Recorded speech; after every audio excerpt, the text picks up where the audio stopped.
There we go. We're live. Okay. Hey, everybody. Welcome to Houston. We have a problem. Oh, I forgot to put your name in the title. Duh. I put the news of the day. Let me put that in there. With raddoc22. There we go. Okay. Now you're in there. That's better. Okay. Hey, everyone. Welcome to Houston with a Problem. I got raddoc22 back. We had him on, was it April? Around whenever it was they announced the share dividend.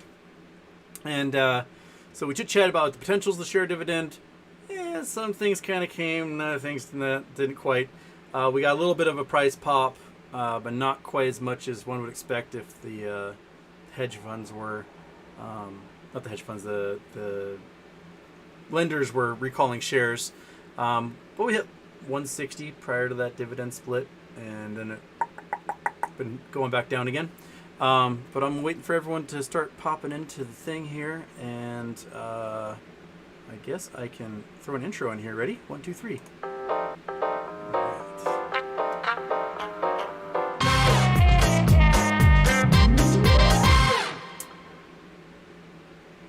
Okay, there we go. All right.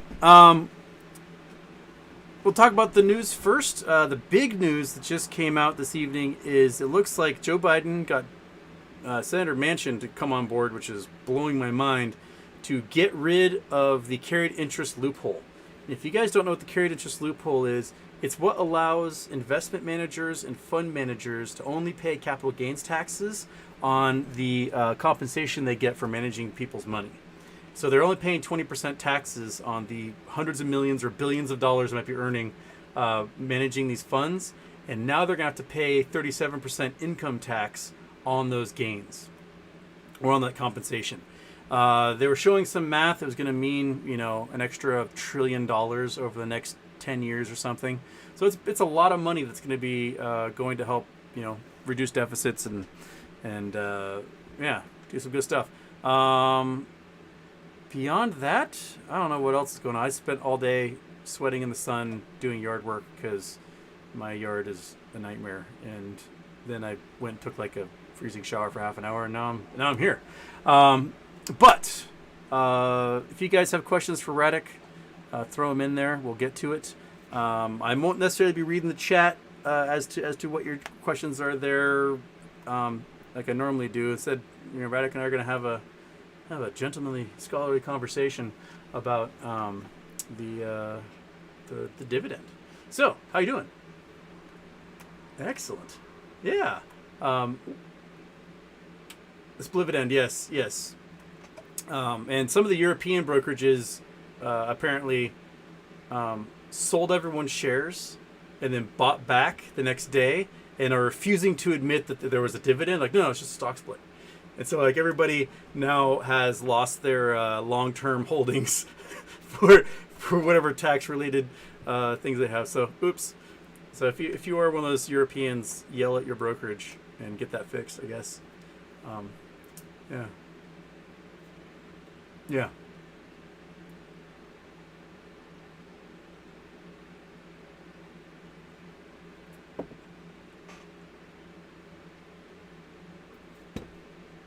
Yeah.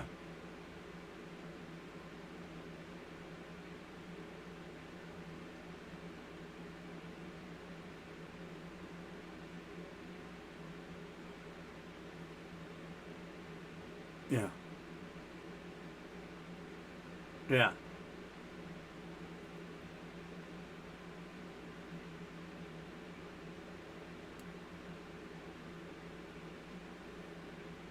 Yeah.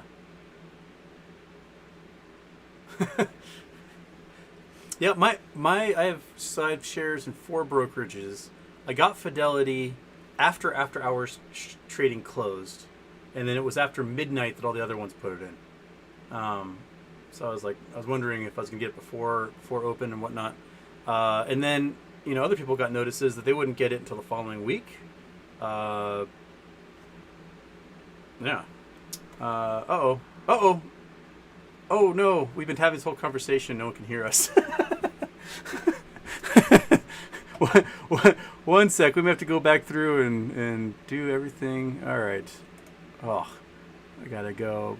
So that's one of those things I'm supposed to check ahead of time, and then there. Does that do it? Okay. Say something. Something. All right. Did that work, everybody? I hope that worked. We can hear you, Houston. All right. Here, can they hear me? Mike is shorted, not the guest. Yes. Okay. Yes, they got you. Woohoo! All right. All right, cool. That's how I eke out $5 in super chats. Is never having the mic work, and people are like, "Hey, we can't hear you." So anyway, we were having a conversation about the Euro pores and how they're. You were saying that they got a lot of them announced that got the dividends first. Before the computer share people, probably because they were doing that selling and buying back in thing. Yeah, I don't think they were getting real shares. Yeah. Obviously, there was some sort of a placeholder event going on there. There's no other explanation for that in my mind, because computer shares the one who was distributing shares presumably to brokers. Yeah. Isn't that correct? Yeah. So yeah, I thought that was pretty interesting. I think we were just talking about how this whole thing is still sort of a calamity. Yeah. I don't think that there's great evidence anywhere yet that all of these shares have been settled at all. Oh no. I have the feeling that most of them are the brokers just went, oh god, and just made a bunch of synthetics, and they just tied the synthetics as an IOU to the hedge funds or whoever has the swaps or whatever, and are just like, you got 90 days, man. Yeah, it's going to be extremely interesting to see what happens over the next 90 days or so. I think if we don't start to see significant action past that point, then I would be very interested to figure out what sort of escape mechanism occurred. Yeah, because I don't think there's a way for them to tie this into a swap, because it's a straight default that happens, and it's not like a T35 where it's this weird contractual obligation. It's like either get it to us or you're in default, and you can't swap a default. Yeah. And especially if the economy, we had a little pump today off that really bullish news of a 75 basis point hike. Don't worry, everyone. Everything's fine. We're good. I was just talking. I had lunch with a friend today, and we were talking about that. And before the CPI data came out last week, they leaked this document that said there's going to be a 10.2% interest or inflation. Everyone's like, oh my god, 10.2%, we're in double digits. And then a day later, it's like, oh, it's 9.1. Everyone's like, oh, phew, let's rocket the market because it's only 9.1. And then the same thing, like they keep talking about a full percent. They're going to raise interest rates, and then they come out with only 0.75, and everyone goes, oh, phew, let's go green again. And meanwhile, the housing data is that home sales are down 30%, home prices are crashing. I was reading an incredible thread this morning about commercial real estate. So all the things we talk about commercial real estate is finally hitting, and that there's like 1 billion square feet of commercial real estate that is just people are just walking away from right now. Yeah. And even in China, the Evergrande situation is actually still evolving. The CEO stepped down. I think the CCP is taking a tower in Hong Kong up for sale, I guess. Yeah, and they're taking a more hardline stance, I think, about not bailing out Evergrande publicly, which I don't think they've ever been saying that in the past. They could be mistaken. Created some sort of like $40 billion fund to, I don't know if they're going to assume projects or finish them, but that's nothing compared to like the $4 trillion the Chinese real estate market is about to default on in bonds. So like 44 billion is not going to take care of it. No. Yeah. I think all of this is a long way to say I think there's a hell of a lot still to go on in the next couple months. Yeah. Whether or not there is a way to escape having to deliver these shares, I still don't think there is. I think ultimately things are going to have to get settled on the back end. Yeah. Although it is interesting, I definitely expected more of a price shock from share recalls. Ditto. which I'm still trying to work my way through what could have happened. Yeah, they must have done something where they just sort of like, okay, your obligation now is 4 shares rather than one, and we'll worry about like you're going to get his shares and not cash because we don't want your cash. I think that's Right. what it worked out to. Yeah, maybe there's some sort of alternative. I need to dig into this more. Yeah, It's it's really hard to get reliable information about how this whole process works. it is. Um, And we're seeing weird little things like the OCC document yesterday that allows them to do a repo market for hedge funds that are in trouble, which is kind of like that. Was it the Rule 003 or whatever that they were doing? I can't remember what yeah, the rule was. Where from there's like like, last summer. yeah, it's like, oh, we can do a loan rather than just liquidating somebody. But they're never going to pay back that loan, so they're just going to have to sell that stock anyway. Oh no, yeah. But yeah, I don't know if anyone in the chat has a better idea for how they could have avoided. I'm trying to think if there's some way that they passed on like the tax liability Yeah. from the actual dividends because maybe they haven't received them yet. Hmm. Or if there's some sort of a longer time period to where I think initially in my thesis I was assuming that broker would have to recall and receive the shares back before the X date, Yeah. but that could be a flaw in my understanding, and perhaps there's like a longer time horizon on that. AMC Bigham's put out a thing today about that. We know about Citadel's 65 plus billion shares or securities sold, not yet delivered. Yeah. And that market wide, it's at 2 trillion. So, it's not just this one market maker. You've got probably investment banks, brokers, market makers, and hedge funds that are all piling on and not delivering any of the financials they're supposed to. And what would happen if they're made to? That is the many trillions of dollar question. Yeah, and where is the $2 trillion? What do they do with that $2 trillion? which bank account in the Caymans is that $2 trillion in? Yeah. But yeah, I still very much believe that there's a fundamental difference, obviously, on the back end between a split and a share dividend. Yeah. And that the mechanics of that are still very problematic. Oh yeah, I mean, they owe. My guess is 4 billion plus shares right now, just on GameStop. Yeah.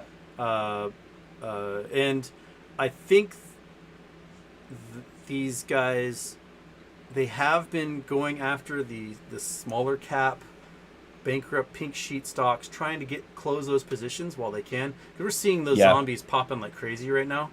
And, Oh yeah. And some of them are up like 32,000% in a matter of days, and it's all the expert market stuff. But they're going to want to close every single one of those things and get those suckers like just cleared before they even worry about the big names where people are like, I refuse to sell anything. Yes. Because if they got to deal with GameStop, AMC, Bed Bath and Beyond, etc., and 5,000 companies in the pink sheets you've never heard of, it's going to be an Armageddon at a level that the financial market's probably never seen. Oh yeah, no, absolutely. Didn't we see? We saw some basket stocks getting dumped last week, end of last week, like Walmart and some other. I think there's some theories that there could be. Well, Walmart closing missed a their position. earnings, like the biggest miss they've had since 1992. And That's true too. And that brought down like all the retail guys. So Amazon and Target, they all plummeted as well. Good point. Yeah, there might be some noise there. Yeah. So people will they'll go buy their milk and their breakfast cereal and stuff, but they aren't buying TVs. They're not buying, the fancier hair care products. They're just not spending the money on like the luxury things. Yeah, there've been a lot of random little pops too. Like Redbox ran. Yep. Like 60-70% the other day. Yep. Or no, it was actually over 100, wasn't it? Yeah, and then It went up. Costs ran. They struck some sort of deal with Apple Apple. for that tech that Apple stole. BBIG's like Tide spinoff ran today. It went up like Oh, 70%. really? I didn't even notice. I have not been paying attention at all. It's like It, once it was like it, came out like $1, I was like, it uh, came back down a bit, yeah. but yeah, it at one point was up in like the 160 range. Where is what? Oh, me. There we go. Sorry, I gotta scroll to. Oh, it did a huge drop and settled right back down again. Yeah, it's So interesting. I've been noticing a lot of these little yeah, pops. I ended up buying like one share of a ton of these random companies just so I could easily track it all. yeah. It's like just so you can see them like doing their thing. It's like, yeah, Yeah. just to try to like understand what the heck could be going on. I don't think they're tied at all to GameStop, in a Well, fundamental way. if I I think, had like $1 million in cash to play with, I would dump half of it into GameStop and take the other half and just do $500 into like every pink chic stock I could imagine. yeah, Just because one of them's gonna go up 32,000% in a day. Boop. Okay, I just made all my money back. Sweet. Yeah. uh, yeah. I think were you the one who you had that analogy like someday people are going to wake up with like a random tractor stock Yeah. and it's going to be yeah, it's going to be worth like They had some guy probably $10,000 got to his share. pension and maybe worked for the company 30 years ago and then it got shorted to shit and it's not worth anything. He's gonna wake up and he's gonna be like, I'm a millionaire. What the hell? Yeah, it's gonna be really, really. This fall is gonna be so weird because right now we got the Biden administration is completely refusing to admit that we're in recession, even though classically recession is 2 quarters in a row of negative growth. We've done that, and all of the news is bad. I don't know a single financial piece of news that came out that was like, oh, things are looking up. Like That's just like your opinion. That's your opinion, man. yeah, like unemployment's up, housing sales are down, prices are down, commercial real estate is down, cars are getting repoed at record rates, bonds are the worst they've been since 1784. Um, uh, Half the world's going to starve to death because of the Russia-Ukraine war. The euro's dropped below the dollar in value, and Europe's going to freeze to death this winter because they're not going to have any natural gas from Russia. Monkeypox. Monkeypox. Yeah, COVID's still going.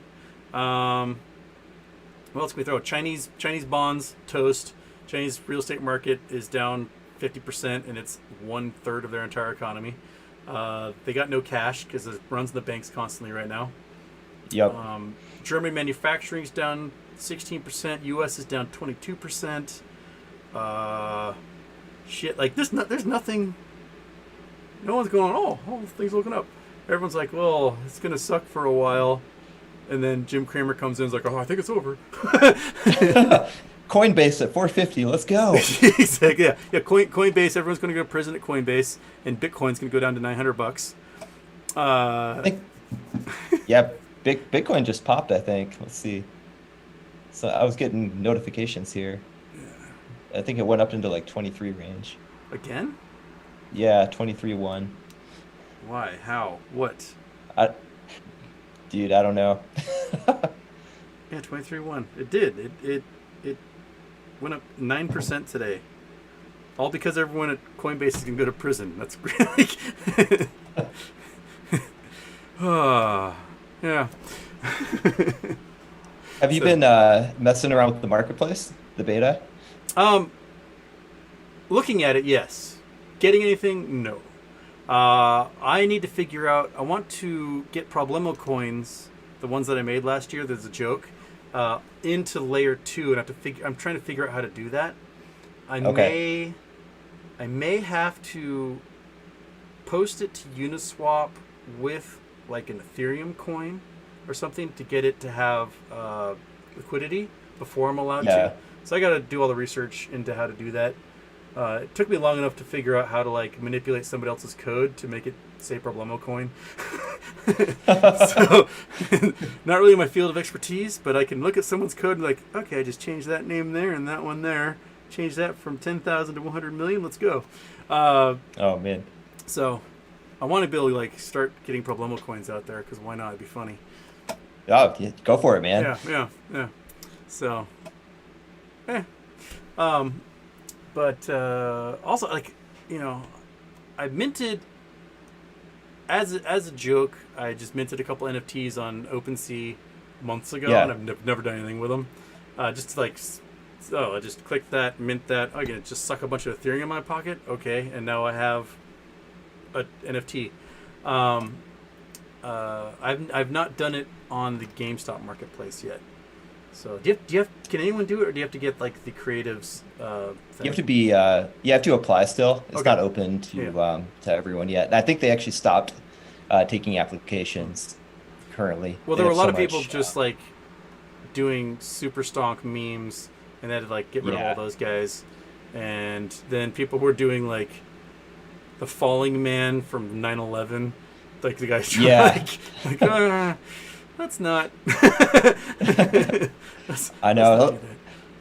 Yeah, because I have a couple of friends who are like they started a like a blockchain based company and they're trying to get on there, but they got stuck up in the process. Mm. So I think there's a huge backlog. Oh, I can imagine. Everyone's probably trying to get in there. Yeah, and they had, but I would imagine we're going to hear really soon about the iOS app. Hmm. Like, I'm guessing sometime in the next like 1 to 2 weeks, Yep. we'll hear Yeah. a release on that, which is going to be huge. That's going to onboard so many people. Yep. Yeah. Once they start getting game developers on board as well, because they got the platform ready to go, and there's a couple of people Yep. who have made games specifically for that platform. But when you can get like an Activision on board or something, Mhm. and they can, start. Oh crap! I have the. Sorry, it's telling me that my meeting will end in 10 minutes. Uh-oh. I'm going through my school account. I should be able to go essentially for forever. What the heck? Okay, sorry, one sec. Let me Houston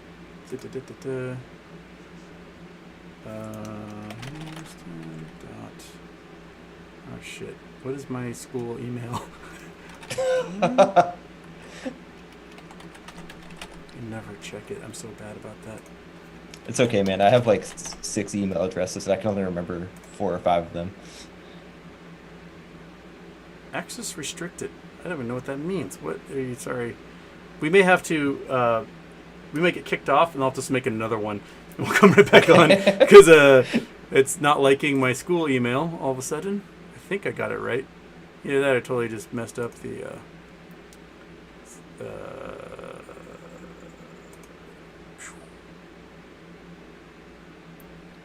Okay, what is? Let me just check, make sure I got my email correct. Okay. 2. What is? I know I'm wasting like 2 minutes here, trying to figure out what my email is. Okay, I got my email correct. Okay, so it's just not working. All right. That's all we're. Okay, so kick us off in like 8 minutes, and then I'll just create a new one. So, where were we? We were talking about NFTs, backlog, getting games on board. Yeah. It'll be interesting to see like what media they do put through there. There's some people like releasing albums, like music albums and stuff Yeah. on that. And then you got like Radio Shack and Blockbuster, these bankrupt known brands that now are like, we're gonna sell NFTs and crypto to everybody.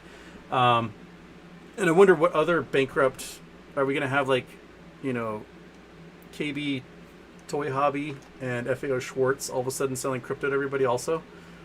They could all have storefronts in the metaverse. Yeah. Saturn cars. Plymouth. Yeah, I don't know what to make of the Blockbuster stuff. That's the Radio Shack thing. I think it's like a couple snarky people with a Twitter account, Yeah. essentially. But I think the Blockbuster thing, I don't think it's necessarily related to GameStop, but it's pretty interesting. Yeah, and there was rumors like, oh, AMC is going to buy them, or a movie studio or someone. But I really think they're just going to sell crypto coins to people. And that's probably what they're going to use it for, and they're just going to be snarky trolls on the internet doing that, just like Radio Shack. Yeah. Problemo coins. You could be the currency of snarky Twitter accounts. Yeah. So if you're watching Radio Shack and Blockbuster and you want the snark coin, Problemo coins will be the official snark coin of the internet. Yeah. Layer 2 security, Yep. cheap fees. Yeah. All I right. dig it. I dig it. Yeah. So, What did oh, you see today? Sorry to cut you off. oh Did you no, see today the utilization drop below 100%? for GameStop, Yeah, for the first time in what, like 115 days 100 or and something? yeah, I think 115 days. It, Huh. it dropped down to like 98%. How and Um, why? the, that is what I'm trying to wrap my head around. It happened before the sneeze Yeah. when we had our long 100% utilization streak or like 105 days or something like that. Yeah. Um, the days preceding the actual run up, it dropped quite a lot. Hmm. So it's something to keep an eye on for the next couple days. Interesting. I know we have another Ortex date on August 19th. I guess the Yeah. T35 date. I've tried to make all these numbers in my head, like dates. I just I try to remember them all. Then someone in the chat will correct me, like, "No, you idiot, it's the 17th." Uh, but um, yeah, I think we'll probably get at least one weird pop before that 90-day default date comes in October. Uh, and, stock market crashes come in October. So uh, if we're going to see, like, if we see the summer housing data is garbage, then it's going to be really bad going into fall. If we Yeah. see all these people that had long-term leases for various storefronts and office space and warehouse space and manufacturing space, and like they're getting rid of all of it. Like Amazon stopped construction on 14 warehouses and then like abandoning the lease on a bunch more because they aren't selling as much stuff online because COVID is over, Yeah. and so they don't need to have that stuff stocked as much. And everyone keeps trying to unionize those places. So like, we're going to close it all. I'm very curious to see, like, what comes of all those places. Is there going to be a push to? Well, I mean, if housing is going down, there's not going to be a push to turn office buildings into like weird condos and apartments and hotels and stuff. But because there's going to be no market Not for it. yeah. Yeah, probably not. Not in the immediate future, at Yeah. So it's least. just going to be. Is every downtown going to be a ghost town? And for how long? I don't. That is a good question. Yeah. I mean, in the I, 80s, when Boeing closed the supersonic program and like 100,000 people left Seattle in the 70s. And so throughout the 80s, Seattle was just a ghost town of like pawn shops and porn stores and strippers and things like that. It was like so seedy. And that was how like grunge came about, was because all these artists and musicians were able to get prime real estate for like $100 a month, and they made all these like really cool nightclubs and bars and venues and thrift stores and everything, and that like created this like artistic explosion in the Seattle area. And then all the tech people came in and chased them all away. So there's like no cool art going on anymore. So one, like, are we going to have an urban renaissance in all these cities across America as a result of like, I just got the 30th floor in the Columbia Tower for $800 a month. It used to be a make law grunge, firm here. Yeah. make grunge great again, man. I Yeah. think it's coming back. Let's do it. No, I think yeah, going back to like upcoming events though, I mean, there are so many just terrible things on the horizon if you are in a financial conundrum Yeah. like the GameStop situation. I think regardless of the price action we have or haven't seen yet, you still have the mechanics of this dividend that Yep. have not played out yet. You have the crazy amounts of DRSing, Yep. removing shares from the DTC. We have the actual economy and the global economy really melting down at the same time. Yeah. It's We have the actual it's a little perfect fundamentals of the company rapidly improving storm. Yep. at the same time. Yeah. Um, If people have the choice between like, oh, I can't go on vacation because gas is $5 a gallon, but I can buy a game for $60 and play that for the next month. And they're like, staycation Exactly. it is. Yeah. Oh man, I think we're gonna get booted here Oh in yeah, I less than got a minute. 147, I think, on my side. All right, we'll get booted again, and then I'll just set it back up. That should work out just fine. So GameStop's going to hopefully get the app out on iOS. The beta version will hopefully turn into a full-on normal version of the marketplace. They get game companies involved, and if they can cross-platform those things somehow, where like you have a game by, I don't know, I can't remember all my game companies. All the game companies I remember are from 20 years ago and don't exist anymore. You have a EA Sports game and an Activision game, and you get a special token from one of them, and you can swap, or your skin can transfer from your Fortnite game to your Call of Duty game or whatever, all because it's on this NFT chain. I would love to see, well, A, how they get them to talk to each other, but B, you know, it would be sort of like your Ready Player One or that immersion video game they did in Futurama, where like Yeah. you look like you, and you go into that game and you're playing as yourself or as, you know, whatever character you built for yourself, but you get to like be that person in every single solitary game. I think it's going to be kind of cool. Oh yeah, I think so. And you're even before even if they can't immediately implement cross-platform swapping, you're going to create so many new markets for all of these items. You're creating like a flattened market where all of a sudden like a Oh, there it goes. All right, new meeting. Okay, sorry, we got him back here. Participants invite, copy link, shabam. Go to there. Go to. Gotta get him back on Reddit.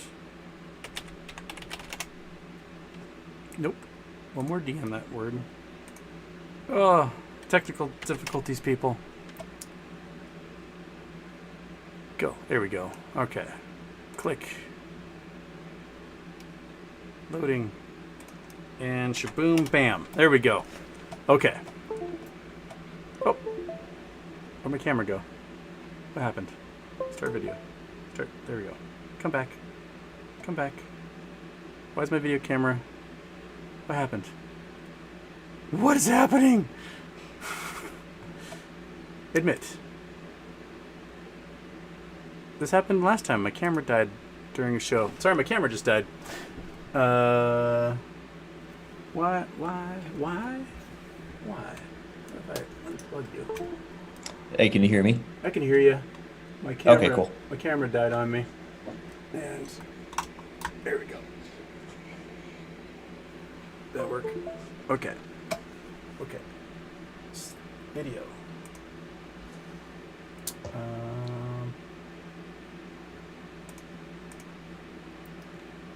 What the heck? Where did video settings? Not just USB camera, baby. I need my Elgato. Where'd you go, man? Oh, my camera's gone. It no longer exists. Oh no. Virtual camera, USB camera, Streamlabs virtual. What the heck, man? Does it work here? That doesn't work there. Aw, people. The tech is hating me. It's hating me so much. Do you not see video? Yes, I do not see video. So give me the video. I don't want to go to your tech support and spend 30 minutes in tech support, and then my thing's gonna close again, and then This is their way of fucking with you. it is like They're get like- pro and Yeah. Okay. Nope, that's not. That is OBS. That is not at all. Nope. Nope. Nope. Nope. Okay, so I could be a radio show, and everyone else can Look at your lovely face, I guess. Oh man, what an honor. Yeah, I'm just a bunch of bars. It's a good look for you. I Thank you, like thank it. you. It's pixelated. I'm gonna NFT this later, It's and like a meta. You're like a meta boy. I like getting back to 2-bit graphics. So, sorry everyone that I am now pixels, very large pixels at that. Um, I already unplugged it, replugged it, everybody. And the monkey cam isn't monkey cam. So the problem is that monkey cam is already in OBS, so it can't work in Streamlabs. I mean, I can be in the corner, I guess. We can do. There we go. I'll just be this little guy in the corner. I can take that. I can go. There we. Oh, I'm dominating. There we go. So large. All right. Okay, so I'm the monkey cam now with the World Almanac advertisement behind me. Now I gotta face the opposite direction. Okay, you're gonna get me talking to you, but looking away from you at all times. I'm used to that. Does that work? It's all good. This camera's pretty good. This one was $35, and the other one was like $300. And this is a pretty good camera. So. You think it's the actual camera that went toast? Well, it when I plugged it in, it made the sound of it like it recognizing something, but now it's just not recognizable in Zoom itself. Maybe I have to like close Zoom, open it back up. I don't know, but I think this is Zoom trying to make more profit. Exactly. You're not getting a dime out of me, Zoom. I'm just gonna keep restarting again. So what were we? We were talking about something. Oh, yeah, we were talking about trading even like video game items on the marketplace. Yes. Yeah. To me, it's so interesting because it's like the first experiment in Web3 of creating flattened financial markets that are taking assets that would normally never trade for one another. Yeah. And creating a marketplace for that to happen. And that's sort of like the bigger long-term promise of putting things on chain, basically. I'd be really curious to see what it does for the economies of places like the Philippines and China, where, remember back like 15 years ago, the World of Warcraft gold miners, like people, thousands of them in these internet cafes would spend like 10, 12 hours a day mining gold, building up XP, and then selling that on like eBay and stuff to people, so that people that didn't want to like spend a lot of time, they could just buy the character and already have like a level 60 character or whatever. Like exactly. Yeah, are they going to be doing things in these games now so they get a special gun that can sell for 1,000 Ethereum or whatever? Like, it's going to be crazy. It's going to be nuts. Even the what is it, the Cybercrew NFTs right now that are popping on the marketplace. Yeah. They have some really interesting perks attached to them, like lifetime airdrop subscriptions for items. Yeah. Like how much is an asset like that worth if that collection actually plugged into a metaverse type game or multiple? Yeah. Very interesting. I wonder also if have you read the stories about when American Airlines did the lifetime like infinite air miles program? No, I don't know if I have. So back in like 1983, 84, American Airlines, for $400,000, you could buy a ticket essentially that would be for you and a guest to fly anywhere you want that American Airlines went for as long as you lived. And then like a few years later they did it again, but it was for like $2 million. I think the most recently they did it for $3 million. And then they realized what a pain in the ass it is because people were living a lot longer than they thought they were. They would and the way that it was set up was they would just book flights on planes all over the place, because on a whim they maybe I'll go to Mexico next week, maybe I won't. Or they book flights and give them to people, or they'd sell the tickets and so it was all first class. So you've got these really expensive first class seats that someone 40 years ago essentially paid for, and you're not making any money off of it now. So like if you're gonna do an NFT that's some sort of lifetime membership, like, and it's transferable. Yeah. Well, one thing one thing about it is they get a cut of every transaction. That's true. They get like a 2.5% cut, I think, every time. Like for Cybercrew, I think they take a 10% fee. Yeah, so it's actually, if these things became very valuable, they could be raking in cash. Yeah. Yeah. every time What's that it what transacts. Europe does. If you're an artist, you want your artwork to sell in the EU because there's a contract at the auction houses that every time the art sells, 3% of the sale price goes back to the artist or their families Mm. for like 70 years for the copyright. Oh, And that's really interesting. yeah, so if you make art and it sells for $1,000 one auction, yeah, you get 25 bucks.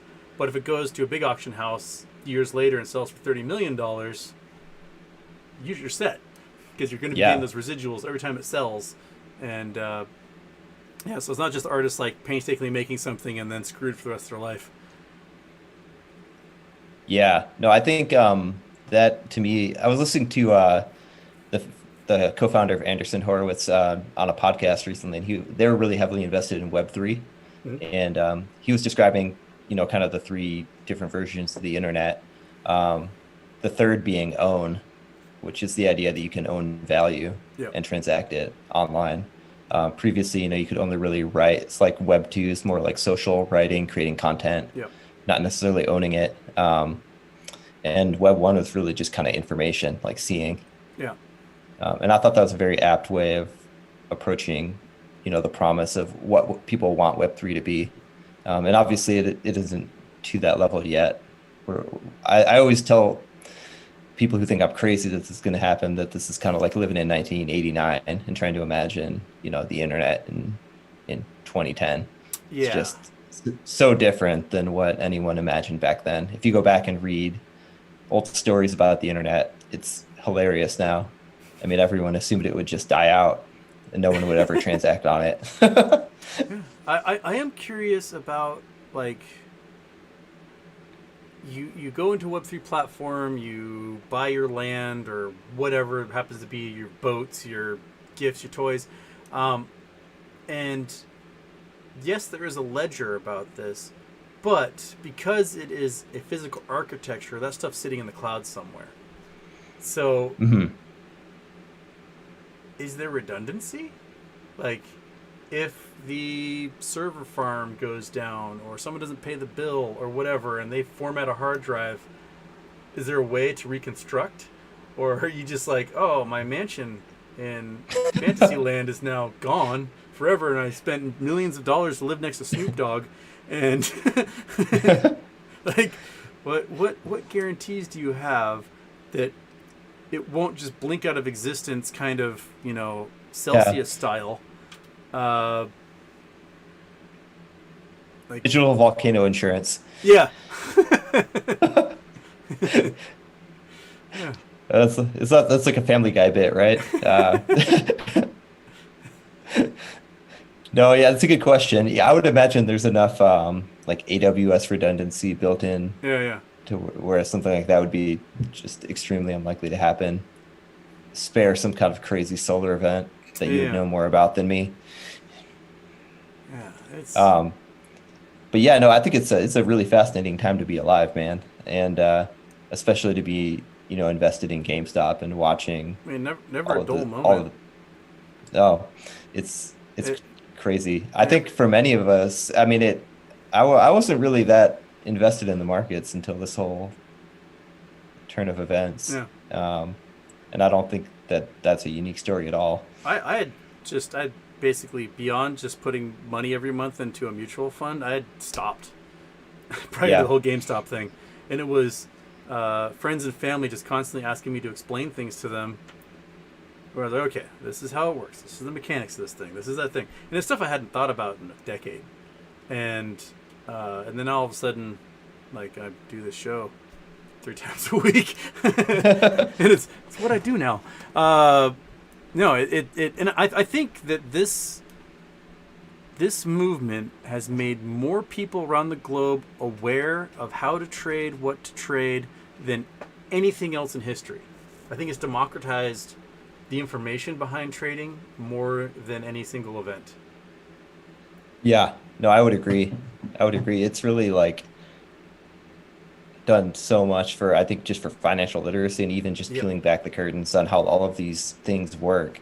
Yeah. Um, yeah, it's crazy. And it's kind of the best way. You have to learn sort of for yourself through case examples or actually trading a stock.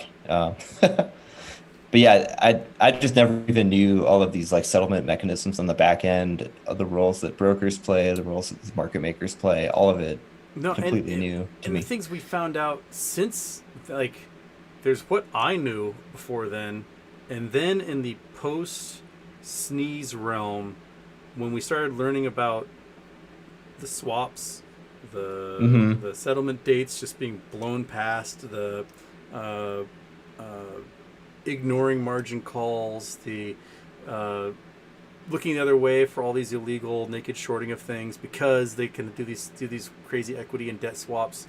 It's fascinating to see what they let transpire that they never should have in the first place. Like, Yeah. yeah, it's like the I don't know what to compare it to. Like, if you were in the Soviet regime and one of the leaders, you could get away with whatever you wanted, right? Hmm. This is that, but capitalist. Like, it's exactly like Yeah. they can do whatever they're golden children. They can do whatever they want, and there's nothing you or I or the powers that be can do about it because that involves work. And Adding value to things. yeah, yeah, Yeah, it's so interesting how many ways you can extract value or obfuscate the fact that you're not very useful just through like these derivative tools and all yeah. of these crazy financial instruments. Oh yeah, it's nuts. I mean, trading stock is one of the most useless things you could possibly imagine. You're not making Ye- anything. You're not building anything. You're not designing anything. Beyond like the initial IPO, when that money goes to someone so they can actually like build factories or make infrastructure or design products or whatever, like after that, you're useless. Um, yeah, so you're just sort of like shuffling this paper around and accumulating more as a result of it. It's such a weird system, and every day I think about it, I'm like, this. All of us are so useless. the whole thing is so crazy. I mean, because it even like ties into the financial system. I mean, imagine if we actually had like a sound financial system where the money that you earn now isn't wildly depreciated later in your life. Yeah. It really forces like everyone to become well, like almost an activist investor on their own Hmm. in order to just try to secure value in the Yeah. future. I mean, now like unless you're extremely high income earning, I mean, besides investing, like what hope do you have to actually beat inflation, carve out savings, be able Yep. to create a better life in the And future? the number of people who actually have pensions these days are dwindling, and the Yeah. pensions themselves are getting absolutely hammered by hedge funds. So, like, William Morgan sent me something about hedge funds were down like, or not hedge fund, pension funds were down like 45%, and Oh. like, what can you do? And this is the same people want us to take all of our Social Security money and put it into the market. Well, the market's down 40%. So I mean, you could have Social Security that gains 2-3% every year because they invest in municipal bonds, or you can have a market that's like whoop 100% and it's gone. And And it's gone. now everybody's eating cat food. Like, Hey man, defeats the entire don't purpose. don't hate on cat food. Some of that we could all be resorting to that in like 6 months. I love salmon, especially crunchy salmon. Oh boy. Oh man, No, but I I don't know. Yeah, I think it's just such an interesting time. I really think that the whole DRS genie can't be put back in the bottle either, and that's a Mm. really interesting, yet to be played out experiment. It's never happened before, right? And, I mean, I am curious now, to see where it goes. yeah. Um, What I think there's good faith debate to be had about what the impact will be on the back end yeah, when and if that happens, but it sure seems like we're going to find out yeah, what happens when like 70% of a float is DRS'd. yeah. I do point like because I'm not DR, guy. I'm not DRSing. I just Yeah, don't. yeah, yeah. It's a pain in the butt. I've got 4 brokers as it is. I don't need to deal with that as well. And But since the DRS push came along, we've not had a high anywhere approaching where we were pre-DRS push, which is very Correct. interesting. Like we were doing the 350 back down to 140, 350 back down to 140 cycle, and then the highest we've been since then is like 250 something last November, right? Yeah, that sounds correct. Yeah, I Yeah. think we hit right around 250 and we hit a flash crash Yep. back. Yep. Yep. Fun time. Man, that feels like a long time ago. Yeah. Trying to keep everything like, chronologically order in my head is like, okay, there's one in March, there's one in June, there's one in November, there's also a mini one because it was the day that I did my second Charity Tuesday, which is we did like $4,000 that day because it was super green. Everyone's like, oh, it's making it rain. And so for this like children's charity for all these poor abused kids, we ended up raising like 2 or 3% of that charity's entire yearly budget in 2 hours. Oh, wow. It was awesome. All because it was happened to be really green that day. It just luckily fell on it.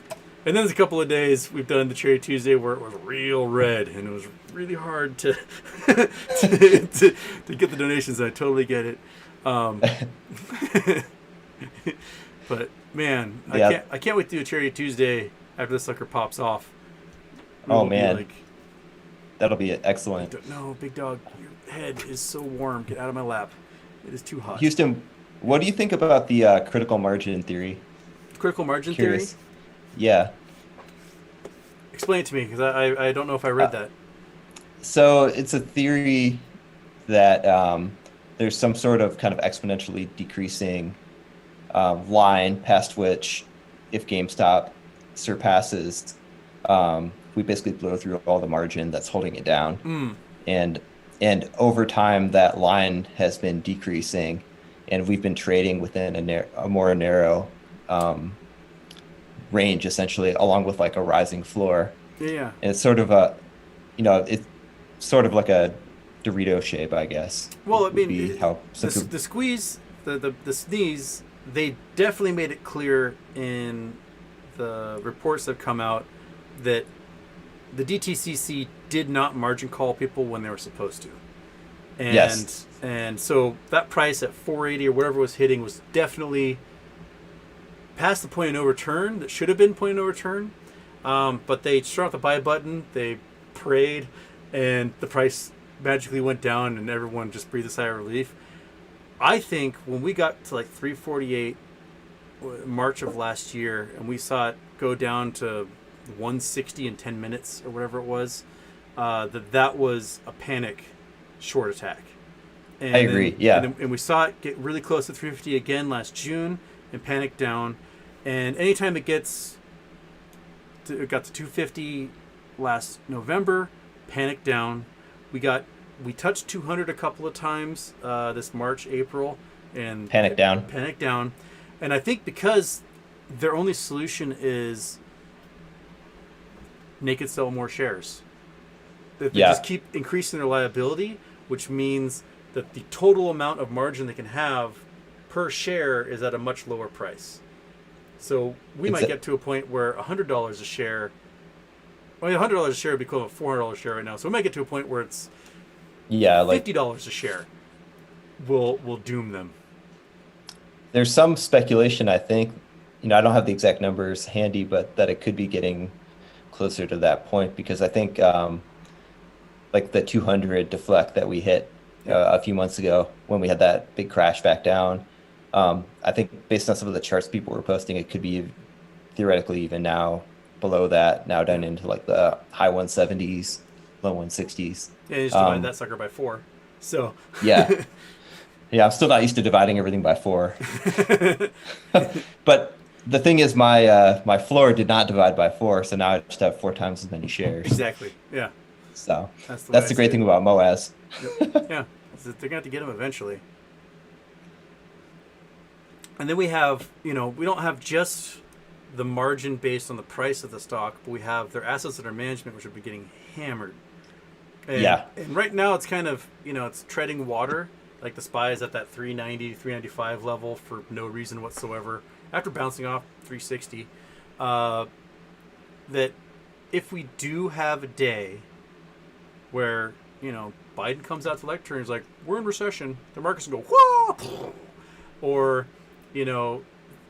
Lester Holt on NBC News starts talking about how we're in recession and that the housing market is about to crash in a way no one's ever seen. And it pushes that panic, and that the regular retail investors, the folks who aren't us, the ones that have nothing but blue chip stocks, and they start panicking and selling off, which is, I think, what they were looking for in like May. It didn't happen. And that's probably because the plunge protection regime keeps spending money. They've got another $148 billion to spend to buy up more assets to keep that price up there for everything. And it's not going to help inflation if you keep inflating the price of all these stocks. No, and they're not actually unloading their assets. The Fed. I don't know if you've been following that at all. They're adding. Yeah. Yeah. So if you wonder why inflation actually is still going to get worse next time, that's one big reason. Yeah. It's we're kind of doing it wrong. I think they realize that he can't. Like I don't know. I don't think there's no soft landing. Yeah. I just don't see how they can. The Band-Aid's going to get ripped off, and it's going to be a brutal crash. Yeah, and at some point. I think it may be one of the big players, an investment bank or a big commercial bank, just all of a sudden it's like, well, we're insolvent. Close all our branches. FDIC just seized us and sold us off to Jamie Dimon for pennies, and that right there, I think, will be sort of the cascade that happens, because we really haven't had outside of these exchanges and market makers in the crypto world, we have not had one of these big institutions go down, and like every single hedge fund is down like 40% this year. Oh yeah, they there was just an article posted that I think short sellers lost like $480 million on GameStop. Yeah. In July. Yeah. I mean, it's crazy. The price is like pretty much for July. So, like, how are you losing $480 million when the stock is doing? Oh, because you're making more liabilities for yourself. Ah, yeah. There was a tweet earlier from a guy I was reading, and he started off talking about how all these hedge funds, basically, they have so many losses for such a sustained period of time that the contracts their members have are basically like, give us our assets back. We can withdraw at any time. And they may see a huge drop in liquidity in their hedge funds because come October, November, everyone just pulls their money out. But the guy at the same time was like, well, I just bought a bunch of blue chips. I'm sitting. Everything's going to be fine from this point forward. And I was like, did you read your first part of your tweet thread? Like, some cognitive dissonance going on there. Yeah. Retail's such a good deal right now. I'm just going to set it and forget it. Okay. Oh, man. All right, guy. Sure. Walmart just had, like, the worst earnings it's ever had. Huh. All right. Man, yeah. It's going to be really interesting. I mean, I don't have any other strategy beyond, staying invested in our current play. Yep. Yeah, I think we really haven't seen that day yet on the market where circuit breakers are tripping down. We're getting like actual real-time news that someone's insolvent that isn't in the crypto world. Yeah, and I mean, I don't want that to happen necessarily, but I do feel like that is on the table in the near future. Next couple months. I think this fall is going to be a perfect storm of leases expiring, cars being repossessed, homes going into foreclosure or not selling, or prices dropping. What we really need also is for a lot of these countries and corp and junk bonds, for the holders of those bonds to finally stop granting forbearance and just admit that it's a lost cause. Yeah. Because that's one of the things keeping the Chinese bonds still alive, is people keep doing forbearance. Okay, you don't owe us $1 billion this month. we'll do a 6 month forbearance, and you owe us like $4 billion in 6 months. And 6 months come along, they ain't getting anything, and they do another like, delay the inevitable. But they just need to write that stuff off and admit to themselves that, like, Royal Bank of Canada is not getting their $14 billion back. It's gone. Yeah.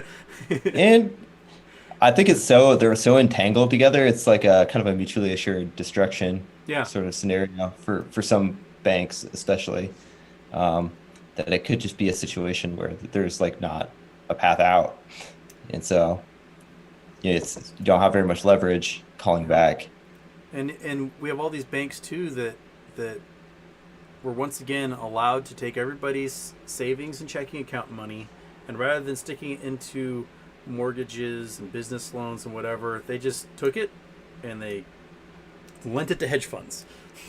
And all that money is being used to short the shit out of the stocks you own, and kill off those businesses. And it worked great for 30 years. But yeah, now we have our little magic bullet, which is I refuse to sell. I'm not going to panic sell when the price crashes. I'm just going to go buy more. And we are a giant thorn in the side, monkey wrench in the gears. I don't know what to consider it. Yeah. But I know that there's probably meetings at banks where there's like, oh my God, these friggin' assholes all over Reddit have just ruined everything for us. And basically, like, what do we do now? Like, short some more? Oh, they just bought it all up again. That's the thing that gives me a lot of reassurance, honestly, about this. It is sort of an inevitable thing. Like, I don't know if the outside world realizes how goddamn stubborn the majority of people are who are like now a part of this.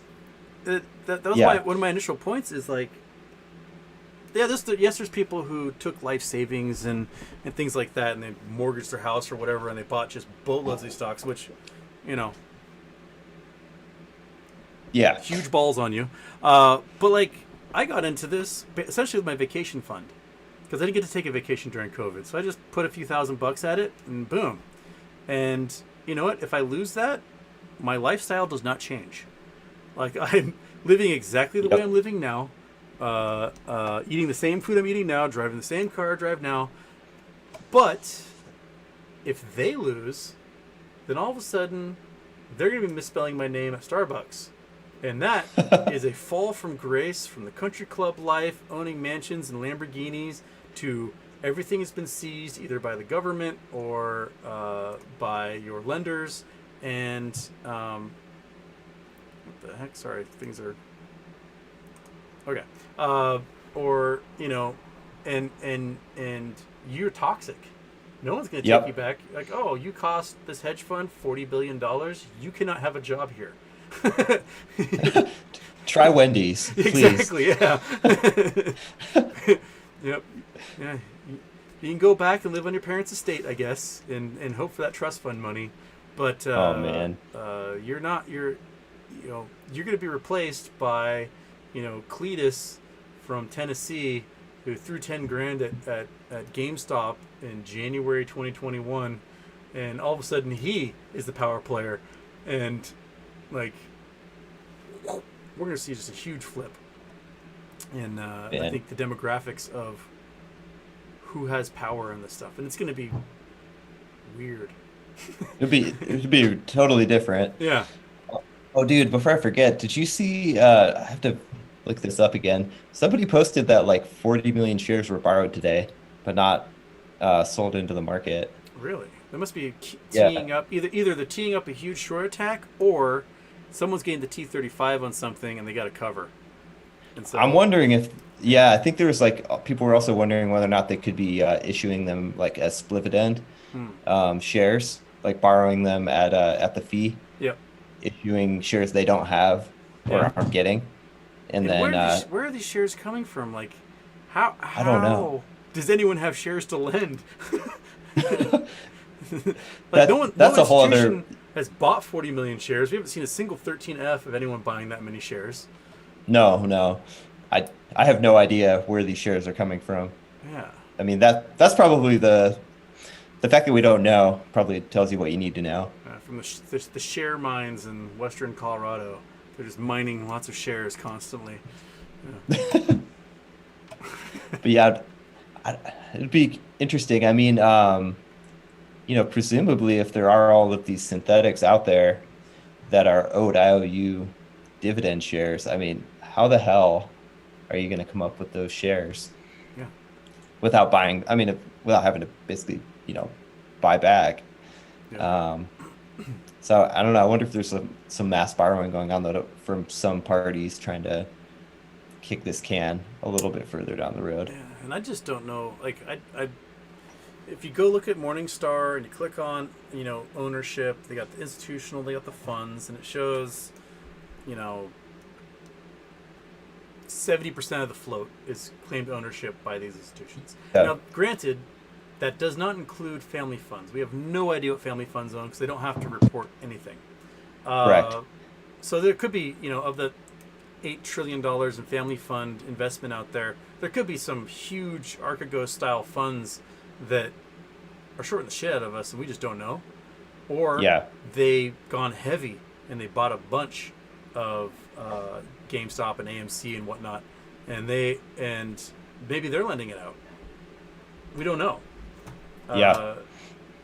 But if they're buying that many shares, they're buying the synthetics straight from those dudes, and the synthetics are going to their accounts, and then they're lending those synthetics back to them. They're using to cover the synthetics. It's they're doing that with options, like right. The market maker would sell a bunch of naked shares, and then they would generate naked options, sell those to people. Those options would trigger. They have to go back in the market and find shares for it. They just buy back all of their own synthetics they'd already created. Yep. It's just a rubberous cycle of fuckery. Dude, it's crazy. I think the great thing about being on this side of all of this is we only have to be right once. Yep.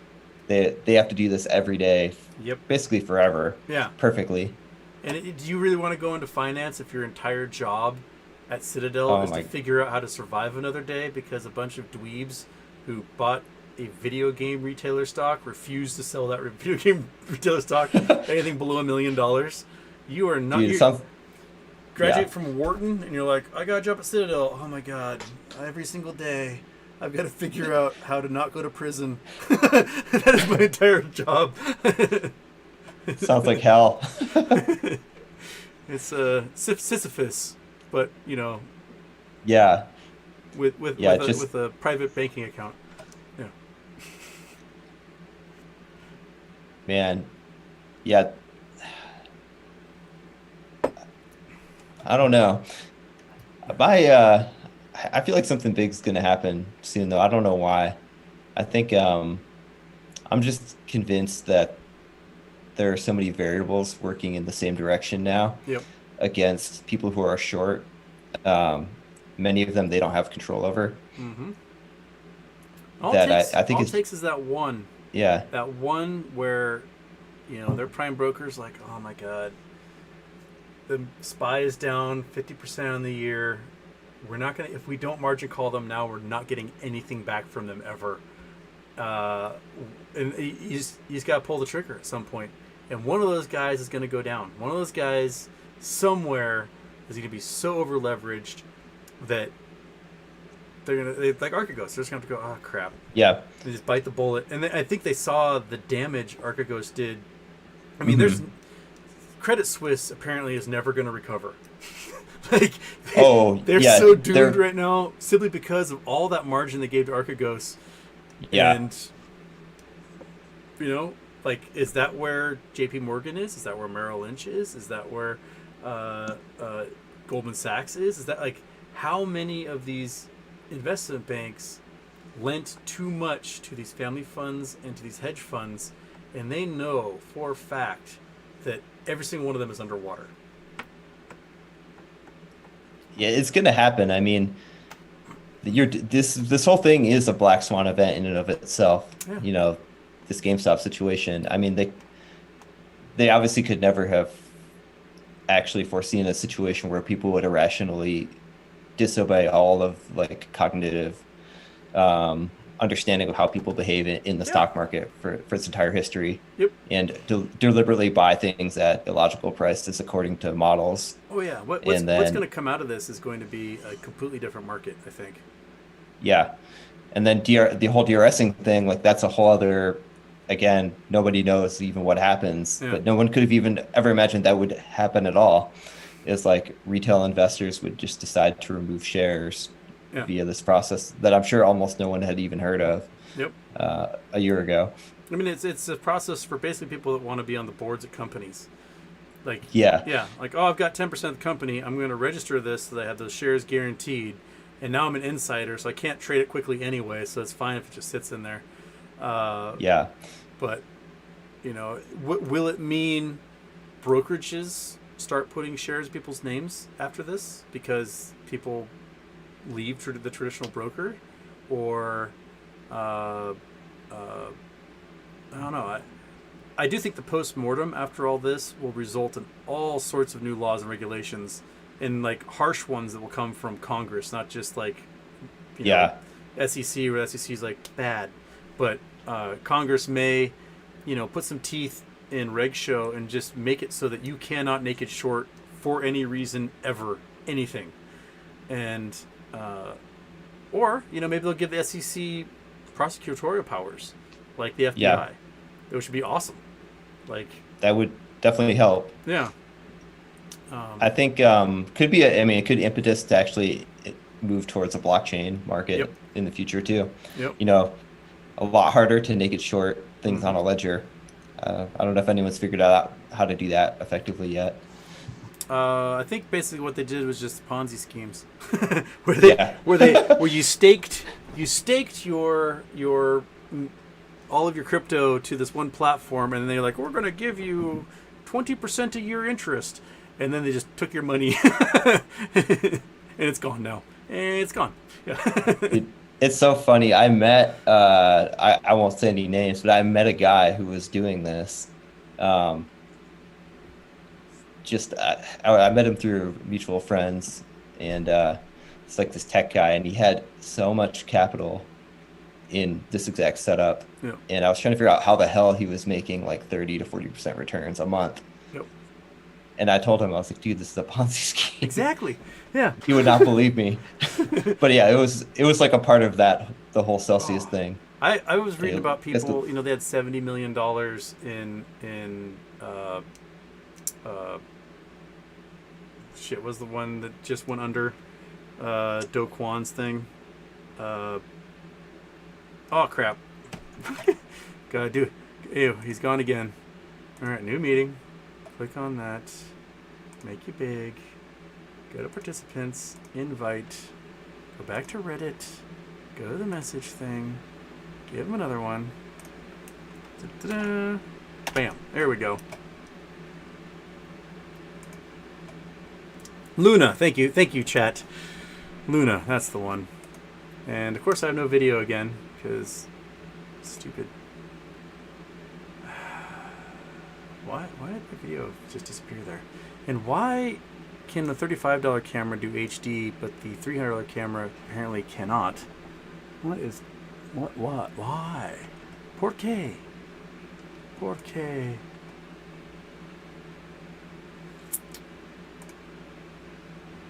All right, I'll come back in a sec.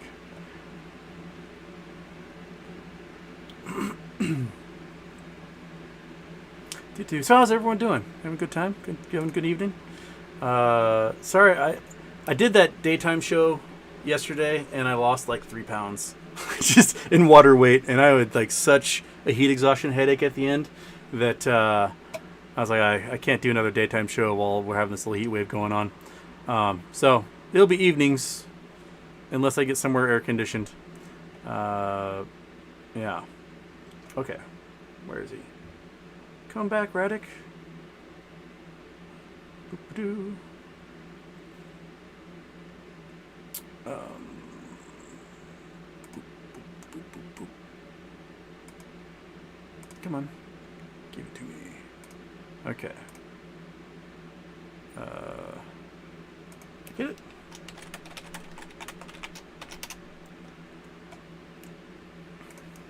do it again. I did copy it, didn't I? I think I did that. I clicked on it, did the invite, the copied link. Oh, I think I gave him the old link. Okay, let's Control V. There we go. Okay.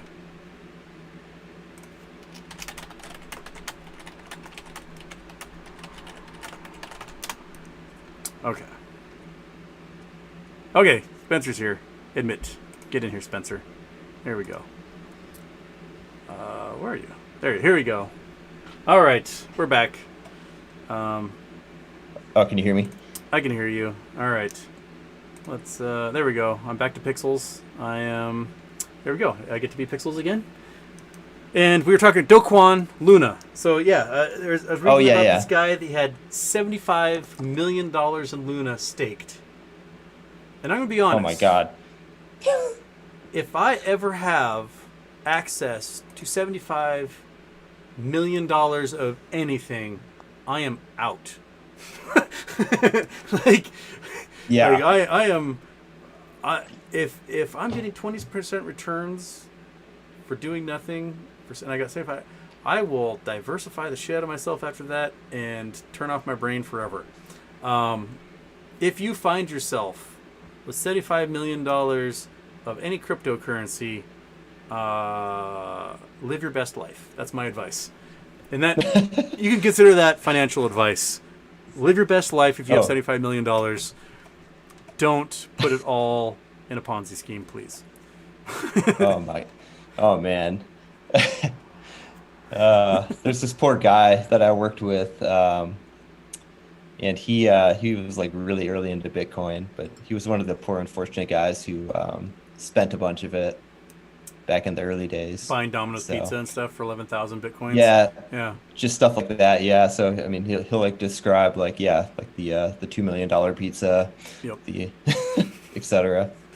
I have a couple of friends here who are like retired old guys, and one of them was the VP of Research and Development at Apple. He was employee number 8. And another one was like employee number 50, and they described like, you know, the VP, he had a $1 billion motorcycle accident. He got a stock, he went out, sold some of it, bought a Ducati, and immediately ran into a wall and almost lost his leg. And that stock is worth $1 billion today. And the other one talked about his like $300 million basement remodel. That his wife was like, really remodel this basement, sell some of the Apple stock. And so they're like, okay. So they sold 40,000 of it, and now it's worth like $300 million today. Oh man, that's rough. Yeah. Oops. But like, hey, this could be a good PSA though. You know, if a bunch of us happen to find out that we have $75 million in our brokerage accounts one day. Yes. Live your best life, please. Please live your best life. Yeah. It's just, you know, that's generational wealth. You have grandchildren who are snooty assholes who you will hate because of that kind of money. That's right. That's the privilege of having that kind of money. Exactly. You get asshole descendants. Yeah, I just produced the worst offspring you could ever possibly imagine. And they're going to control the world for the next 5 generations. RC tweeted that it's the best time to be alive in human history, though. He did. That was his latest tweet. Yeah. He did. I don't know if I agree with him, but trying to find a silver lining. Maybe if you take out like the last 2 years. Yeah. I mean, I was just talking with a roommate about, like, I graduated high school in 1999. Gas was 87 cents a barrel. The tech market was screaming. Unemployment was low. Housing prices were reasonable. There were jobs aplenty. The weather felt better. It just, like, and it's just been downhill. Like, ever since. It's, yeah. It's been kind of, like, we have got some cool technology out of it. Yeah. But man, we've got some weird shit happening all over the place as a result. And it's just so odd. Yeah. Yeah, we didn't get aliens. We don't have like awesome hover bikes. Yep. Yeah. we didn't really get any of the cool like dystopian sci-fi tech yet I that mean, polio's could back, still be. so there's that. Oh yeah, that's true. Good point. Medieval plagues happening left and right. So I got that going for us. Yeah, I heard about it. That's crazy. I can't believe that that happened. Uh, Yeah, yeah, it was in New York, right? yep, yep. Upstate New York. Yeah, Yeah. yeah. My Well, mom for a would while, tell me stories about like the public pool being closed because half the kids in her town all of a sudden had polio, and yeah, like, oh, that's maybe we get it's look forward to that. it's crazy. We got so close to eradicating it. Mm-hmm. It was basically just these super rural places in India and a few other countries where Yeah, we're like live there were polio in sporadic soil and cases. stuff. Yeah, Yeah, but we'd gone yeah, I 10 years mean, without measles, and that came back with full force a few years ago. Uh, yeah, Man, people, just do what the doctor tells you. That's my advice. oh man. But Do you, oh, sorry. Go ahead. oh no, you go, man. Oh, I was just gonna go back to talking about RC's tweet, and because Yeah, everyone always wants to know like what do you really mean by that, and I'm always so terrible at picking out any clue he might be giving people about stuff. Uh, the Coca-Cola tweet, or he does. I think he really, really enjoys making these little puzzles to watch us freak out and oh, just to definitely. see what people come up with. And sometimes he might just be obtuse and be like, "Oh, that's what they think's happening." Other times, I do think he has a specific message, but he's got to talk about it in such a way that does not violate his job as an insider. Exactly. Yeah. So he's got to drop these little breadcrumbs, and so he'd be like, plausible deniability. Like wasn't talking about that at all. I was just talking about how it's just a lovely Yeah. day outside. Yeah. So what would you think he was meaning by saying it's the best time to be alive? Yeah, I could see it being read a couple ways. One could be it could just be poking fun at the markets Mm-hmm. and all of the shit going on in the market pumping today. Yep. It could just be kind of trolling the Fed there. He could be making a literal statement like, "Hey, boys, it's going to be Moez soon. Yep. Best time to be alive." Yep. He could be taking a more like stoic view of the world and be like, "Yeah, the world sucks, but it's still the best time to be a human if you Yep. zoom out a little bit." Yep. I don't know. I don't know which way to read it. See if the chat usually has someone in here who's much better at solving these type of puzzles than I do. But okay.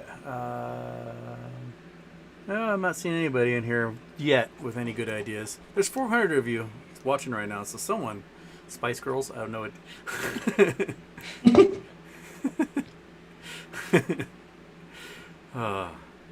Yeah, I'm so, gonna choose to just believe he's tweeting about Moaz. yeah. So let's go with that. I'm feeling it. Does anybody going to the chat, because might as well get some inspiration from them? What would you folks like us to chit chat about while we've got Raddoc here? Because it is, it's going to be like what? It's almost 1 o'clock in the morning where you are, right? Yeah, that is So, correct. so let me know whenever you're like, I'm going to bed, dude. I'm out. But yeah, if people in the chat want us to touch on anything particular, perhaps something in the news that we missed. I know William Morgan probably dumped a whole bunch of news stories in here. That's what he likes to do. Boom. Okay. Well, Bam Big Ass Mexican, have you heard China, Russia, India develop new currency? No. I know they have a banking system, which is like outside of the one created by the U.S., but like, if you can't get hard currency because you're 3 different countries that don't have hard currency, the banking system's not going to be that successful. If you don't have euros and dollars coming into it, or yen, or any of the other hard currencies. But yeah, BRICS. That's the name of it. Oh, yeah. It's like the alternative to the ISDA. yeah. Yeah. I'm not very personally worried about in the short to midterm an alternative country-based currency. overtaking the U.S. dollar. Yeah. Um, on a longer time horizon, it could definitely happen, but I don't know if that would be China, just based on its geopolitical problems right now. Well, yeah, and no one wants yuan. They just don't want Yeah. it. Like, oh, you owe $18 trillion you can't pay for various bonds. No one, at least the U.S. pays their bonds. We print money to do it, but we pay them. China does not appear to be printing money to pay off their bonds. They just go, well, thanks for all the cash. We built a cool infrastructure. Screw you. And that sort of seems to be what they're going for on that one.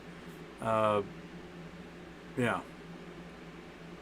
William Morgan, a white swan event could cause MOAS. That would be something like Amazon buying or partnering with AMC or GME.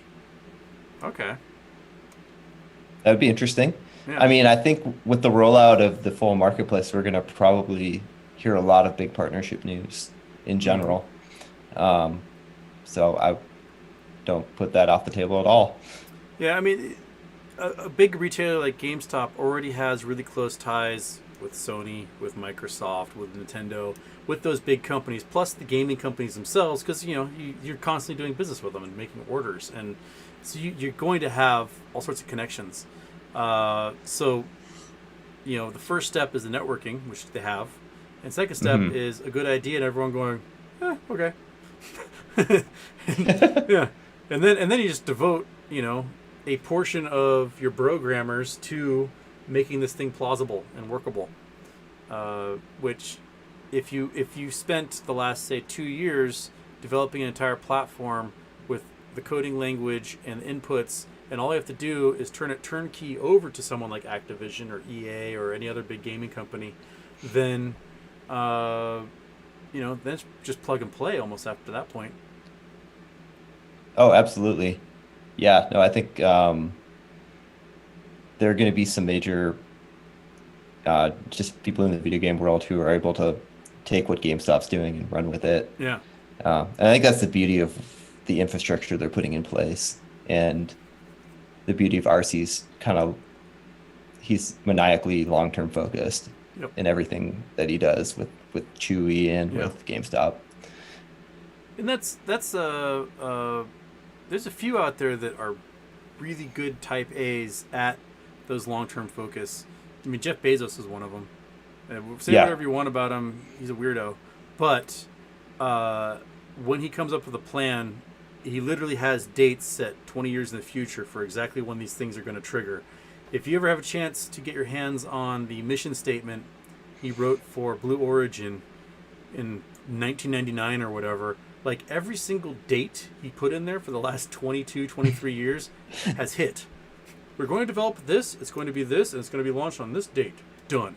Like, it's crazy. And the entire reason he created Amazon was because when he was 16, he wanted to make a space company.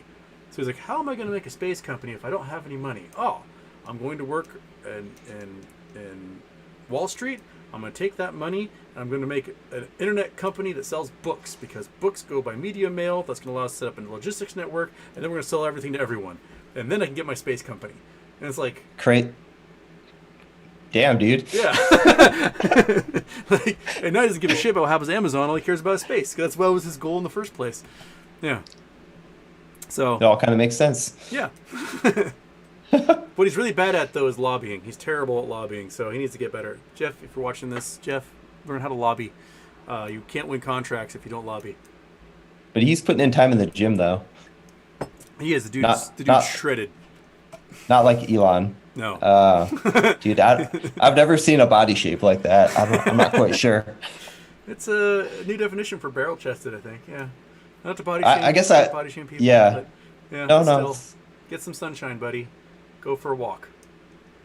Yeah. Yeah. Maybe living in that small little micro house he has means he doesn't walk around enough in that house. I don't know.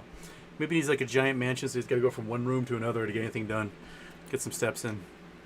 It's just like the proportion of his chest is very interesting. It's I just imagine like he's got organs just like bouncing around in there, like. Yeah, or like an alien's like sitting inside controlling.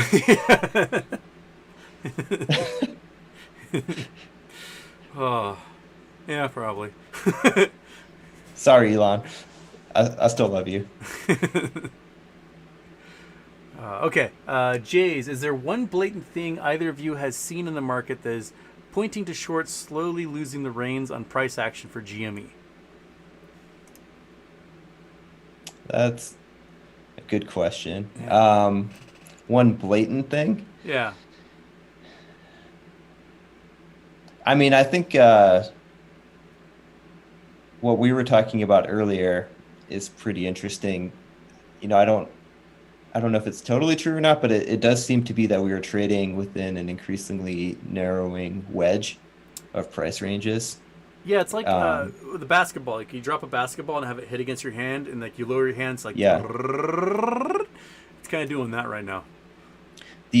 like the acceptable range at which we fall or rise is just continually narrowing. Yeah. To me, that suggests, one, and again, we can debate about it, but it's possible that DRSing shares is removing a ton of liquidity Mm-hmm. from the market and limiting the price ranges we're going to see. But I think on the other side, um, it's very likely that you have this situation where you do have kind of decaying margin over time through Mm-hmm. like continually increasing short obligations Well, and the hedge the funds have actual to have to like, bleeding cash, right? Because yeah, they're paying exactly. interest rates, they're paying these cost to borrow fees that have just gone stupid. So, Yep. you're like, okay, if we let the stock run, it goes to $300 and we're done. So we got to borrow this stock at already a 100% loss to sell it to keep the price from going to $300. It's just, it's not a sustainable system, and how I'm just amazed they made it this far. And I think the only reason they made it this far is that all the prime brokers keep hoping that there's going to be some Deus ex machina that's going to step in and just solve everything, and it's not coming. Yeah, I know. I think that's like really their only hope is some sort of like I don't know, executive action or some sort of get out Yeah, of jail free card. yeah, Um, but because yeah, I mean, I think they just in didn't want to deal with general, it. Yeah. if they could short the price to infinity down, they would have already done that. Mm-hmm. We would never be in this situation. Yep. Um, yeah, I don't know. I'm trying to think of a more blatant thing than just the long-term trend of what's happening. I think all of the tangential evidence that has emerged over time of just how many shares probably exist Mm-hmm. is pretty compelling. The glitches too. Whenever there's a glitch, Yeah, it always seems to favor an insane stock price. Like twice during the run ups we had in March, April, it was obvious the market makers had some sort of connection error and could not yeah. connect to the market, and all of a sudden, the lowest ask price was like $214,000. They're computer share buys, Yeah, yeah, basically. Yeah, and oh, gotta stop trading because the market yeah. maker isn't attached anymore. They can't generate any more naked shares because no one else is selling shares for anything. Yeah, I think even Dave Lauer, he was able to like piece out that because people were putting meme stock prices in on their computer share accounts, and those were actually like showing up on the Mm-hmm. exchange. They were real orders Yeah, that were getting hit up against. That's another good piece of evidence and it's interesting that that Bank of America won't let computer share let people do that anymore. That right, yeah. yeah, with the change, yeah, the change in you know, trying to remember the exact explanation for from computer share for why that was. It was basically the risk. Yeah, like They were apparently Bank of yeah, America has got to put up that cash or something right. whenever an order like that goes up, which I don't I'm not sure necessarily about buy that. because the cash comes from the buyer, not from Yeah, yeah. So I don't quite buy it. I think it's just a way because I think Bank of America's like, hey man, just we can't if Citadel doesn't connect because their internet's down for like 10 seconds and all of a sudden the price shoots up like 8 million%. None of us are going to survive. So basically. yeah, and you can only set your market orders within 3%. So your limit orders within 3% of market price, which is really weird. Because other brokerages you can do 500%. Yeah, quite a lot more. Yeah, so I don't know why computer share all of a sudden is hindering in that realm, unless Bank of America is as doomed as we all think they are. Computer share on its own would have no reason to do that, Yeah, if not prodded by someone else. I yeah, mean, they're a transfer agent. Like, yeah. They don't care. you know, yeah, it doesn't matter to them.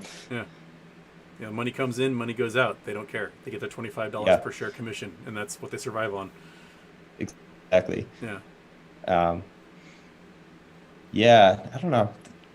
If anyone in the chat has a better idea of blatant Uh, evidence, I'd love to hear it. But I think for me, it's just the overall trend that we continue to see.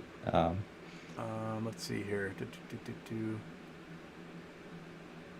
Uh, David Wu says DRS sale order blow up Bank of America max open interest thoughts. I think we were kind of just talking about that already. I mean, if I were computer share, I might look for another prime broker personally. Yeah, I wonder how easy that would be or Yeah. not. Mr. Diamond Hands, everyone is saying that markets are going to crash, but it continues to rise. What's your take on the current situation and other markets being propped up? I say Yes. yes. Yes. Yeah. If Yeah, left to its own devices, the market would have plummeted 5 months ago. yeah. What is currently happening defies like economic logic, Yeah. and it's just as irrational as anyone could try to argue. The whole GameStop saga is. It makes literally no sense. Yeah. But I think it's a short-term trend. We've seen this. We've seen these cyclical pumps back up to a certain level and then continued drop.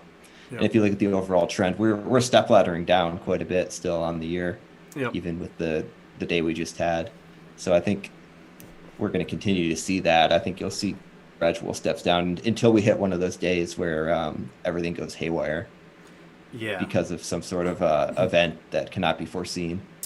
Yeah, one of those type of things you see in The Big Short or Margin Call or whatever, where like there's some quant in an analyst office on a floor with 50 other guys, and he's desperately trying to get some guy to pay attention. Excuse me, Mr. Olson, can you come look at this? Can you double check my math here? And there's gonna be a lot of hair pulling. It's gonna go for weeks, and people are gonna have heart attacks and whatnot. And there's gonna be some juggernaut that comes out of freaking nowhere and just runs roughshod over an entire investment bank, and then they just don't exist anymore. Yep. And, and then Jamie Dimon goes in and scoops them up pennies and gets all their assets and other liabilities, and then those liabilities go into those weird derivative sheets that just float around out there forever. And, yeah. Okay, what else we got here?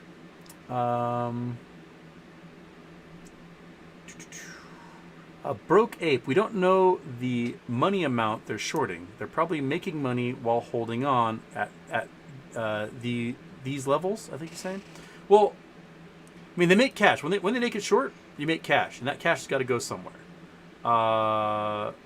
My theory has been that we can see you got Citadel Connect, and they've got just a host of all these subsidiaries, even subsidiaries you probably never even heard of, with weird, jargon names. But these hedge funds, these market makers, I have little doubt that they're taking that cash, putting it into an account that is not at all associated with an American bank. It's offshore somewhere.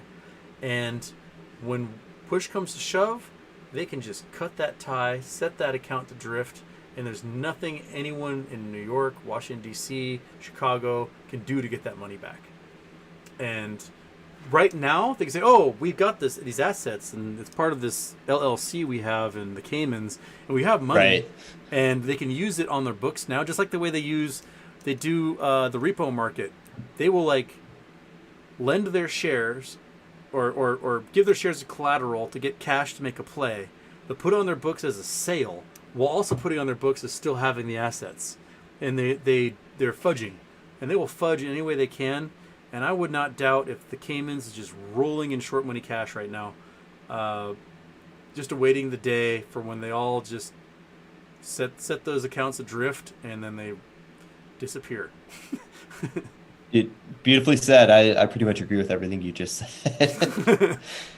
I mean, I would be absolutely shocked if there's just not absolute truckloads of cash Yeah. being parked in all of these offshore accounts that are just going to get set adrift when all hell breaks loose. Yep. And there's no getting that somewhere. That money, we talk about how the Fed has dumped, I don't know, $30 trillion in the last 3 years into bailouts, loans, quantitative easing, etc., right? And it's just basically gone. Well, they spent that money. That money went somewhere. Like, they bought those assets. Those assets are sitting in their accounts, but that cash went somewhere. Where did it go? Who has it? Like, Caymans. Yeah. Yeah. Okay. Let me find another good question here. All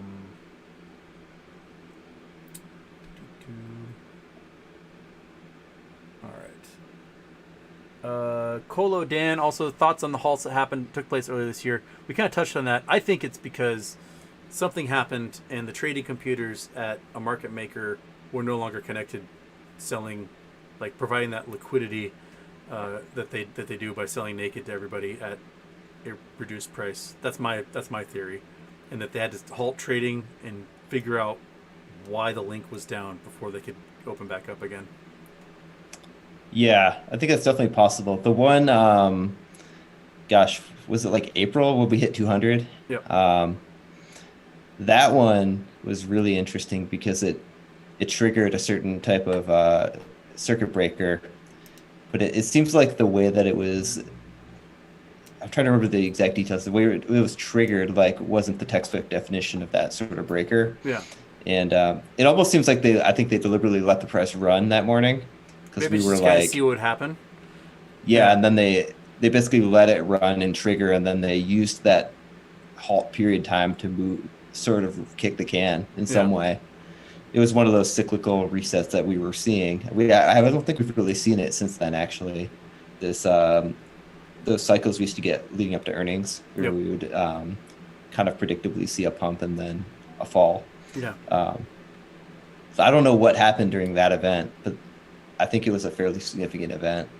And that's when we saw those computer share triggers. Yeah. I think AMC, was the 214, and then I think it was 600,000 on the GME side. So, yeah. I mean, that is just like, that's looking into your future. That is when I was on the gist, I talked about how the trading computers are going to have to buy whatever's available. That's what's going to be available. And they're going to have no choice but to go out and just buy those shares. And the price is just going to keep going up. And it's going to keep going up. And they're going to keep doing it until they're out. That's the future. That's our crystal ball right there. I mean, it's very obvious that we're obviously trading against algorithmic protocols. There aren't a set of humans here that are in real time making these decisions at all. This is obviously, we're completely playing a game. It's an algorithm, Yeah. Every once in a while, there might be a person hitting a go button on the algorithm to do something, but for the most part, there are too many stocks out there to pay attention to, that if you are one of these big funds, you're going to have like at the CIA, you have, this person's working the Angola desk, and this person's working the South Africa desk, and this person's on the Russia desk. Like, you're going to have somebody for every single solitary stock running a desk, doing nothing but focusing on that one stock all day, every day, feeding information to the algorithm or whatever. And I don't think that anyone has the manpower to do that. No way. It's too complex. Yeah. So, all right. Let's do a couple more, and then we can let you actually get to bed. Mr. Vez, check out Girk's historical trend lines. We're bouncing off. I had cover calls pinned against it 2 days ago, moved out of the positions this morning, and we blew right past those points. Okay. Lupe de Leon. I noticed the plunge protection team always steps in to prop up the market whenever Powell talks about the rate hike or when the president speaks about there being no recession. Yeah. I mean, it's all they get that they all have meetings together. They all go, okay, shit's fucked. How long can we pretend like it isn't? And that is, they're doing magic. Like, the Fed needs to raise interest rates, especially if the big problem is sorry, it's giving me the 10-minute warning again. Things are blinking and showing for me. Especially if what we have got too much money in the system, which I don't think we have that anymore. I don't think it's too much. I think it's more on there's a supply problem and corporate greed. I think those are a larger portion of it. But in order to put a halt to the spending, even though it is a demand issue or supply issue, they need to raise interest rates. I mean, interest rates were 21% in 1981, specifically to halt runaway inflation, because inflation was at 20%, and it was brutal. Like, imagine getting a home loan at 20%, but imagine getting 25% for your checking account at the bank. That's awesome. So there was a trade-off there, but raising interest rates while simultaneously doing plunge protection team crap and buying up more of the stuff completely negates what you're doing. It's like you're bailing water out of a boat and someone else is taking water out of the ocean and pouring it right back into the boat again. Yeah. Exactly, man. It's they're saying one thing and they're doing completely the opposite. Yep. Even with trying to unload all of their assets, it's a mess. Yeah. There's no soft landing to be had here. No. There's only the illusion that there could be one until there isn't. Yeah, but it's like we're, I don't know, we're on a nice pillow, and beneath that pillow is a bed of nails, and it's just gonna get yanked out from us eventually. Yeah, I mean, we're so far away from like you alluded to, the late 70s, early 80s levels of Fed rates. Yep. Right now, and even raising them. We calculate the inflation differently than we did then. If we calculate like it did then, inflation would be like 30%. Yeah. So, we've already are fudging the numbers from the get-go, and then we got these weird leaks that happen where they say the inflation is going to be 10.2%. The data got leaked, and then it comes out it's only 9.1, which is the highest it's been in 40 years. Like, then I was like, oh, phew. Oh, it was only 9.1%, not the 10.2 like we feared. So that means the SPY should go green. No. It's bad news. It's all bad news. Oh, man. Shake the fist. Okay. John B. asks, are AIs coming up with algorithms now? I'm sure there's some nerd out there that still writes most of it, but probably gets adapted by AIs, I bet. I'm sure, like, deep in, in Google and some of these deep mind projects, they are working on that, but I don't think it's being commercially deployed at all currently. Yep. Might be a little bit ways off from that still. And Woper, or WOPR, maybe, are you a radio station? After the January GME sneeze, a ton of other stocks ran up around February 5th. Yeah, a whole bunch of OTC stocks did. Some of those up thousands of percent. Any thoughts, reasons for that? I think it's because those guys were getting margin calls and they're having to do enclosed positions. Personally, it's just a byproduct of that whole problem, because if they're shorting one stock, they're shorting 1,000 others, and so it's all tied together. I think that's by far the most simple, straightforward explanation for why it would happen. Usually the simplest answer is the best one too. Yep. I mean, it's possible there's some sort of weird like swap that we're not aware of that's linking a bunch of these companies. I think it's the reality is they're just shorting the shit out of a bunch of companies and getting margin called. Yeah. Well, heck, if anyone has anything else for us to yik-yak about, lol, see, no one gets my name. All right, Whooper. All right. Is that it? We good? Yeah. Yeah? All right. It's still really warm in this room. I still have the fan pumping air, but I'm sweating bullets in here. Thank you, everybody. That was a fun show. We'll have you on again in a couple months, see where we are. And I love chit-chatting. I love being able to have people on the show, and I don't do that enough. I should do that more. Yeah. Anytime, man. Thanks for having me. My pleasure. It was a good time. Have a great night, and I'll bid you adieu, and then I'll log off with my intro here. All right, everybody, Sounds ready? good. We're going bye-bye. Bye-bye. Oh, after dark time. Where's my after dark? Nope, they're not there. It's right here.